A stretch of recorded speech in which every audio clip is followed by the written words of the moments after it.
Post-traumatic stress disorder, or PTSD, tends to be triggered by a major trauma, or sometimes even by smaller incidents. The symptoms from PTSD will often manifest themselves quite quickly, but for some people it can actually take quite a while for that to happen. The typical things that people will start to experience is that they will get flashbacks to the sort of scary incident that happened to them. That can be in the form of images or sounds or smells even. They quite often get dreams, and bad dreams sort of related to the incident, or your brain actually replaying the memory. Often these things will get triggered off throughout the day by reminders of the incident. A typical example would be someone that's been in a car crash. Then whenever they go near a car, they will start to experience symptoms of anxiety. Other symptoms that people can get are things like problems with their sleep.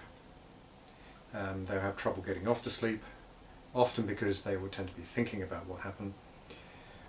Often as well they will end up waking up throughout the night, often feeling anxious when they wake up. Other symptoms you can get is that you might be worrying more about things. Your anxiety may be higher overall.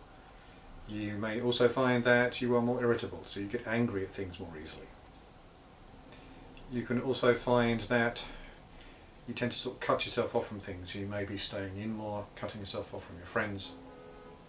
You might sort of stop being able to see the future as easily, stop enjoying things as much. So all of these are symptoms that you may well get from PTSD.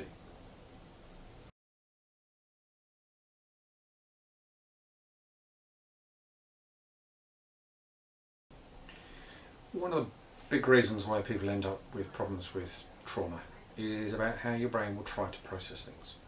So essentially everything that happens to us, it first of all passes through the base of your brain. That's where your short-term memory is, and that's where all the sort of strong emotions are. It's the more primitive part of our brain. Normally we will take that, we will gradually process it and then file it into our long-term memory, which is sort of like the library in your head where you can think about things without a problem. An example would be, say a relationship breaks up. It starts off as really upsetting, but gradually it will fade, and eventually it will become a distant memory and not bother you anymore. Sometimes though, something is very scary, like a car crash or being attacked. Whenever your brain goes to process it, because it is so painful, it tends to get pushed away. You don't want to go near it, which means it doesn't get processed, it doesn't get filed away. Which means, of course, it's still stuck in your short-term memory. So that's why when you think about this, it feels more like yesterday. It can even feel like now. It's also like it's been kept in the fridge, everything's still fresh. And so the picture's there, the feelings are there, sounds, smells even. Now, the problem with these memories is even if you're not actively thinking about them, they will still leak out and contaminate everything. And it sort of acts like a filter.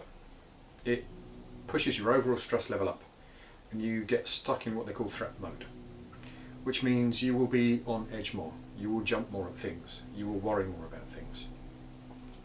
The other thing that happens as well though is your brain will be on alert. It will be looking for anything that reminds it of this. So any reminder of this will tend to bring up flashbacks and memories of it, so causing even higher levels of distress. So of course one of the things we need to do in therapy is dealing with that experience, dealing with that memory, calming that down, which then helps to calm all the other symptoms down.